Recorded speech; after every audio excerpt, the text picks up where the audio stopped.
Ghost Cult Magazine welcomes in Jim from Dying Light. Jim, how are you today?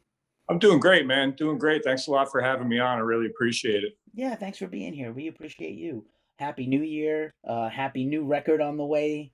Lots of good stuff going on, I hope. Yeah, thanks a lot, buddy. I got a copy right there. Killer. Dying. It's so much to unpack and talk about the record, but first things first, it just because it has been such a hard time in the world the last couple of years. I don't like to lose the human thing. I hope you, the band, your friends, your family, everybody's as okay as possible. People have lost people. People have lost work. All kinds of crises. So I hope you guys are good. I really appreciate that. And believe it or not, I was going to have Jeff come over today, the singer, so that he could join in on the conversation. And my daughter came down with COVID. So Oh she's no. quarantining as we Well, speak. good luck with that. Hope it's quick for her. This is our reality. I hate the phrase the new normal because it means we are accepting it, which we have. Obviously things we have no control over. We have no control over. People are gonna just get sick and they get well again, and I hope it's quick and easy for your kid. That sucks. Buddy, I appreciate it. Everybody good? Everybody Yeah, safe? yeah, man. We're a global. Me personally, I'm pretty good. Globally, we're a global organization. We have people all over the world. We lost a few people to this thing, Uh, near and dear to us. But overall, right this second, heading into this new year, we seem to be in one piece going forward, and that's all we can do is just try to move forward with that positivity, and keep close to us what we enjoy and love, and hope against hope that it gets better. I think it is going to get better. I'm cautiously optimistic that it's going to get better. I'm with you on that, buddy. And on that front, you guys have had some shows not too recently, and I hope you have a record release show that's possible. That's always like it was always it's kind of funny. We took these things for granted, like, oh, our record will come out and we'll do a show, and now it's like maybe we'll do a show, or maybe we won't do a show for a long time. I don't know. Absolutely. And what we're really lucky about is we actually have a little metal festival that we're going to be playing right here locally with three other bands in February. So February 20th, we're going to be playing over at Sun Harbor in Barnegat. And I mean, just the fact that we can still play in the winter because all of our shows have been outside. You know what I mean? So we got a nice little venue. We're going to be able to play. It's technically inside. It's basically the bottom of a building that's built on the water, that's up on pilings, that's enclosed with isinglass. So, I mean, they're able to get it warm enough for us to get in there and get comfy, and we're going to do our thing, man. Can't wait. That sounds fun, actually. Like, Yeah, you would imagine a show on the water is going to be chilly in the winter in the East Coast, but actually, that sounds really cool. yeah, it's going to be a lot of fun. I can't wait, man. I can't wait. We haven't played since just before Thanksgiving was the last outside show that we did, and I got to tell you, it was chilly. The Yes. temperature I was chilly. So I mean, and the hardest part about that is keeping guitars in tune, basses in tune while you're in the middle of playing. We played an hour set. So by the time you get about halfway through it, you're just afraid your guitar string's going to pop. You're going to have to grab the other guitar. That thing's going to be out of tune because it's been sitting on the rack outside. So it's a whole thing. But we love playing live. That's what our band is about. And this CD was about capturing as much of that live sound as we possibly could because the first CD that we released, everybody said it sounds great, but you guys sound better live. And that was kind of a disappointment. Like we wanted to be able to sound better recorded than we do live, or at least as good. So that was the goal. And I think we really did a good job of that this time. Well, there is the challenge, right? And I think also there are other things at bay. There's just no substitute for playing the live feel of a band in person.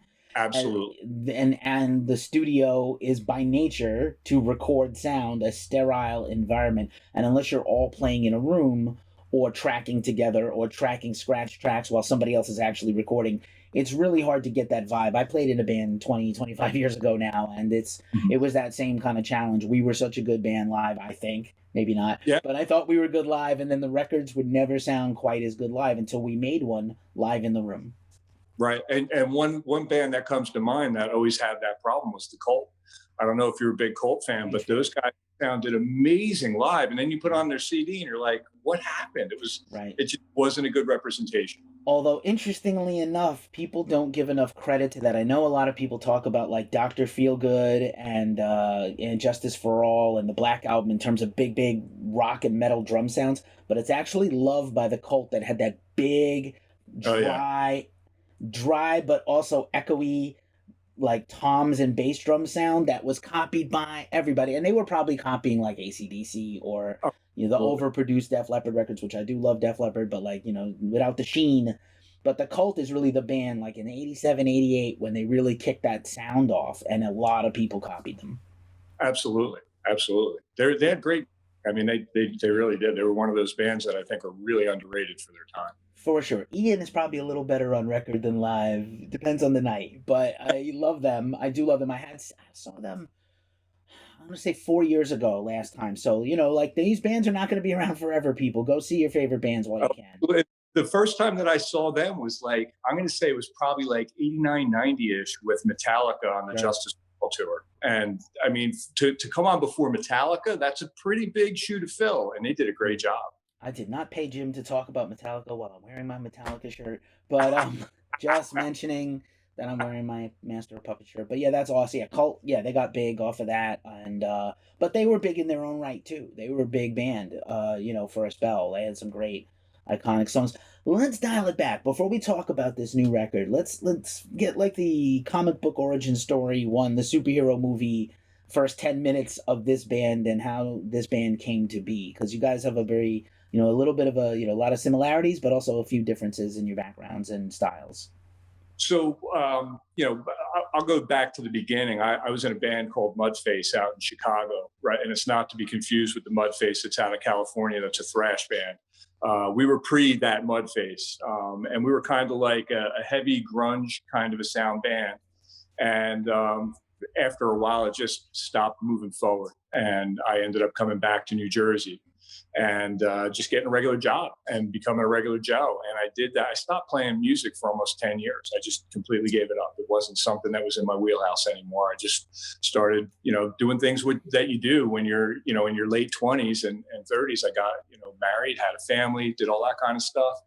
And then a friend of mine asked me to come over and help him with a project. He's like, you write lyrics, you used to do lyrics. Could you help me out? We're doing a project for a buddy of ours, Mike Steinhauer, who ended up, he died. He had spinal bifida. He worked with us for a number of years. He was a great guy. Always loved to get a Les Paul in his hands and play with the band. That's what he loved to do. So our buddy John was like, you know what? We got to do something for Mikey. We got to play some of these songs that he, tried to write, turn them into real music and give it to people so that they have a peace of mind. I was like 100%, I'm on board. So it was kind of a passion project. I hadn't played guitar in forever. He says, here, take my SG home. I used to play SGs. I was a Gibson guy. And I started tinkering around. And within a day or two, I wrote a song. And I was like, here we go. Right down the rabbit hole. I went right over to Guitar Center, bought myself a Mac Mini Studio. And it was just so easy. Started on GarageBand. I had no idea what I was doing. I had to go on YouTube to kind of pick up videos on how to even do this stuff because I wasn't doing any of it for years. So the whole evolution kind of left me behind. And, with how intuitive those programs are, I started writing music, getting drums, fake drums on them, for lack of a better word, programming my own drums. Within like 3 months, I'm already like 8, 9 songs deep. So I turned my buddy Jeff on to it, and he's the vocalist, and he's like, yeah, I really dig some of these. I wouldn't mind, trying to get some vocals on there. So next thing you know, Jeff is on board. He's singing vocals, and I share it with our bass player, Chris Fritz. And Chris is like, I like it, but I'm kind of tied up with all of my projects that I'm doing right now. He does a lot of cover stuff. He's in like 5 different bands. He's always working. And he goes, I got to take a pass for now. Fast forward, we meet the drummer, Shaun, and his wife at a Godsmack concert through some mutual friends. And he's like, yeah, I drum. And I'm like, you interested in doing some original stuff? He's like, that's what I've done my whole life. I'd love to hear it. Can't really say if I'll like it because, just like most original bands, it could really suck. It could be terrible. So we hand him a demo version of what we're doing. And he goes, yeah, I like it. A week later, he's in my basement and we're hammering out drums in the studio. We end up sending all that stuff off to our buddy, Charlie Berezanski, who, sorry about that. That's the oven in the background. We sent it off to our buddy, Charlie Berezanski at Rival Sound Studio. And he ended up mixing and mastering our first CD project, which is Shallow Grave, which is on Apple, iTunes, YouTube Music, all those streaming platforms. And again, that's when people started listening to it and they're like, it just doesn't sound like you guys do live. So that's when we went back in with this new album, new material that we played together as a band. It wasn't me writing it and giving it to the guys going, here, play this. It was more, let's all get together in a room, put our heads together and make some music as a band. And I really think it came together nice. It's all congruent, it's fluid. Doug, the other guitarist, really got to write some amazing leads and come up with some great guitar lines for the music. Chris, who does all the backing harmonies, was really able to work out a lot of things with Jeff prior to going into the studio and make those harmonies sound really thick and natural and good. And I'm sure you hear that all over the album. There's these harmonies on there that they're beautiful. They sound great, for metal music. And, we just made it all come together as a band this time. And all of our influences got a moment to kind of shine through in the music. And I think it gave it a really nice modern vintage kind of a sound. Like all of us came up in the 80s and 90s with that music. And we were able to come up with music today, put it together with a bow for 2022 and make it sound like something that's ready for this era. Nicely done. I will also say, just on your own personal journey, it's really interesting how, obviously the life takes you in different directions and doesn't always. I thought I was going to be on the back of a tour bus my whole life, and I played in bands for a while, and then now I do this. I interview bands and I cover music news and stuff like that, and I cover shows and do festivals, and all over the world, our whole team. But it's interesting how it also comes back to you, and then just kind of inspiration sparks this whole thing. Just a burst of inspiration to come back to it. So it's really, on one hand, it's very, like life is life. Sometimes it works out and sometimes it doesn't the way you plan. But other times it's like, look at this good fortune of inspiration and the muse was speaking to you through your riffs, Well, the best part about it is when I was out in Chicago, I got to play with a buddy of mine, Eddie, out there, and we had to meet musicians in order to put the band together. When I came back here to New Jersey and I got together with these guys, I went to high school with Doug and Chris. Like, that's how far back, and we never played in a band together. Like, all of us were musicians and we never played in a band together. And I've known Jeff for over 25 years and we never played in a band together. And it just all kind of fell into place. And Shaun, the drummer, is kind of the odd man out. He was from up in North Jersey. He ended up moving down here. And luckily we met him through some mutual friends. But I mean, I think the best part is it's like having a good time with my buddies every time we go up on stage. You can't beat that. Right on. I did notice I know Jeff is not here, but I did notice the harmonies with Jeff and Chris. They do stand out. And the vibe that I got was not so much AIC, but also King's X and other bands that will, you sometimes get surprised. STP Weiland used to double track his vocals and harmonize himself, which is kind of hard to do. I know a lot of people think it's easy who don't sing. It is actually hard to do. Jeff is fantastic right off the bat, and Chris. So it sounds like Chris could also be a lead singer in a band because he's got. He is. He's a lead singer in all of his solo projects. He's the guy doing all the singing all the time. So what's really nice is that Chris has that nice, deep texture to his voice, and Jeff can get a little bit higher. Like, Jeff is singing an E. We're not dropping down to E flat. We're not dropping down to D. He's an E, and he's hitting all this stuff. And Chris is more used to dropping down to an E flat or a D to sing. So when those two voices come together, they really sound great together. It's a really nice mix of those vocal tones coming together. And when they do some of the edgier stuff, it can get kind of creepy sounding, which is exactly what we were looking for. Yeah, right on, man. The creepier the better. We love creepy. It's metal and rock. We love the creepy. You know what I really appreciate about this record is it's deep. There's no filler tracks. I didn't skip any of these tracks listening to this, getting ready to prepare to chat with you. Sometimes as a music critic, I hear a lot of music across my desk and across these earphones. And, sometimes just like, I'm not feeling this one. But I do try to spend time with the records. And I really enjoyed this whole thing from the first track to the last. And I'm just going to shout out some of my personal favorites. And I'll say, obviously, Parasite and Darker Fear and Mercy and Follow You and Dead Inside are the ones I pinged. I took a little hash note next to them and was like, these are the ones I like the most. But I wanted to ask, what was now that you have a little distance and the record's about to drop, what is your favorite songs on the record? So the very first song, The Cycle, I absolutely love that song. And what I love about it are those harmonies. Like, there's a building harmony in the pre-chorus, and then when that chorus comes in and they're all together, and then everything drops back out, it does kind of a breakdown. I love that kind of a thing. It almost has, for me, kind of a perfect circle vibe going on with the guitar riff in the background. And I absolutely love that song. Darker Fear, for lyrical content alone, that for me it's one of those really, it digs into that Pink Floyd past that I have, you know what I mean? And it delivers on a lot of emotional things. It's very theatrical. I love that song. Parasite is fun, man. I mean, that song from start to finish, playing it, even when we wrote it, from the minute that it kicked off, it just has that pump and energy. And the title track, Far From Life, I really, really dig that. You can hear a lot of Metallica in that. You can hear a lot of Alice in Chains in that. There's a lot of movement through the whole song. Has kind of a breakdown in the center of it that's very like 90s, 80s, 90s Metallica-ish, that I really dig. So those would be my favorites. And I love Dead Inside. I mean, the song starts out with, I got a cracked skull. What's not to Right on. Yeah, such a good one. And yeah, you mentioned there's a lot of cool stuff there. Of course, I'm a huge Floyd fan. It's my favorite band ever, actually.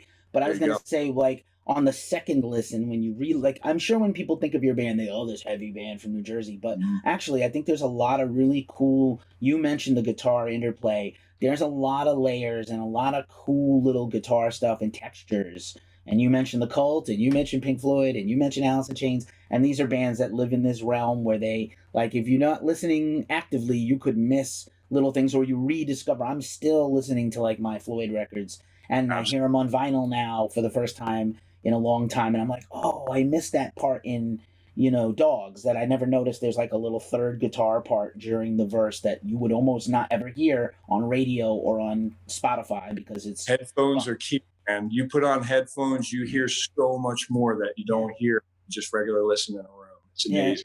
It sounds like you guys put a lot of work in on these tracks, and like I said, on especially these guitar parts, but all the whole songs, man. It's just very well planned out and plotted. It's not like, hey, we got good riffs and was live right here, and and that's fine for a lot of bands that they just. You listen, man. AC/DC never has to change. ZZ Top No, never had to change. Deep Purple changed, but they really almost never had to change. If they didn't want to, they still would have been killer with the way they were. Like, just sometimes the bass is good enough. But like, I like that there's a lot of other musical stuff going on here with this band. and I really have to thank Charlie, because he became our producer, Charlie at Rival Sound. He became our producer. He's like, you know what? This sounds good. Let's add another layer. This sounds good. Let's add something else there. And all those little nuances kind of came together. And it gave it a lot of characteristic sound that wasn't that there when it's just us kind of playing with each other. So we got to experiment a little bit, and we're able to replicate it. So when we play it live, you're going to hear those things. Be really cool. And the good thing about having a new album is when you do go to play live, you're not sick of this material yet. Not yet.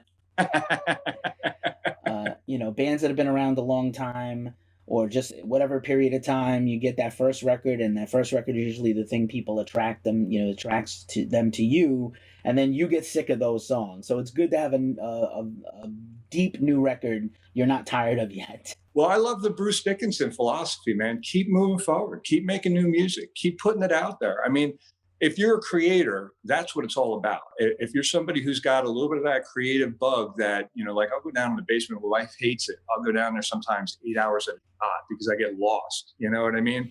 But the end result is, what you got to listen to, which I love being able to make with the guys, So if that's the end result, all those hours down there of frustration of not finding the right sound, not finding the right chord for that particular movement in the music, it all pays off in the end, and you feel really proud of what you have. I mean, all the guys absolutely loved what we did here.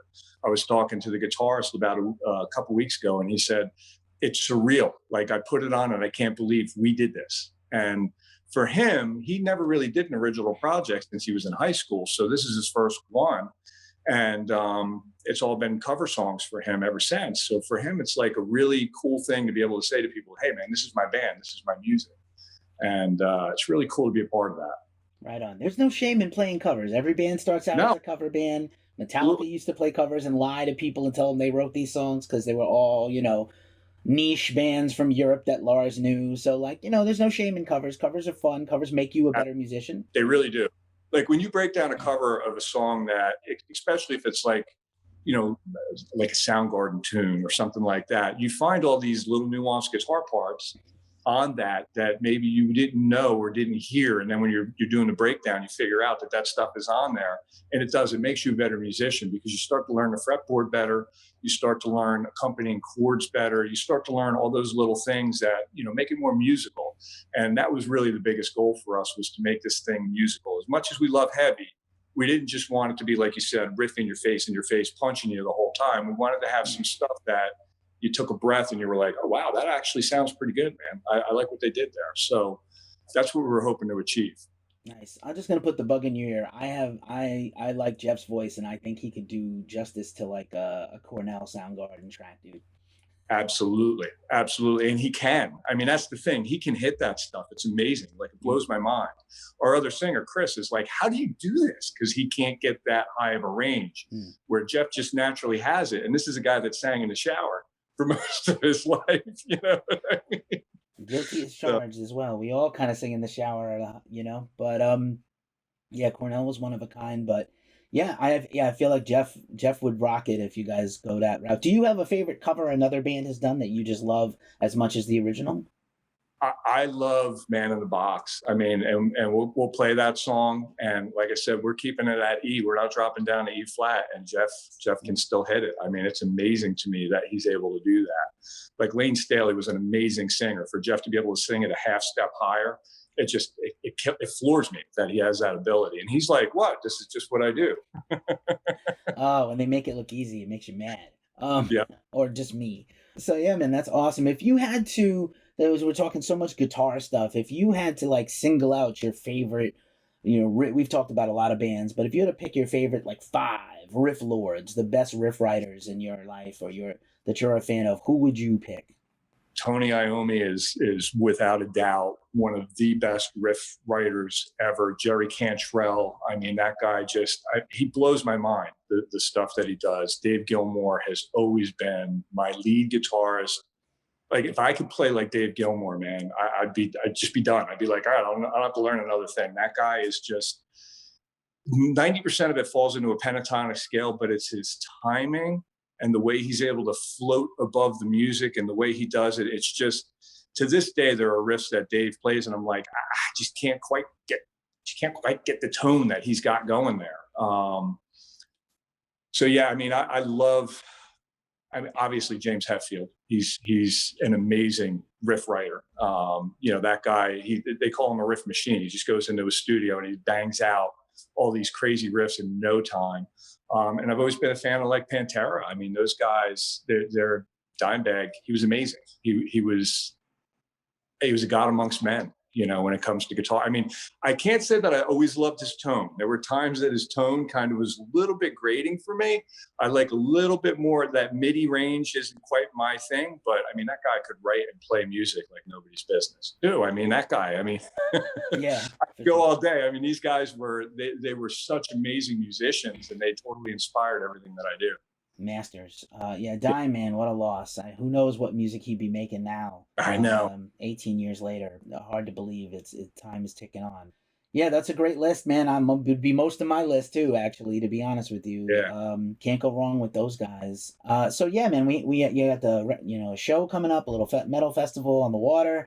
Hopefully, as things hopefully get better later in 2022, are you guys planning to hit the road, tour regionally, tour the states? What do you think is possible? It's so hard to say. I mean, every time you turn around, another variant comes out, another COVID thing comes out, and places just don't want to open up to having people inside. Like, we did one show so far that we were inside. This other one that we're going to be doing on the waterfront is the only other show that we're going to be doing inside. So we would love to get together, play. If we could do an East Coast tour, we would do it in a second.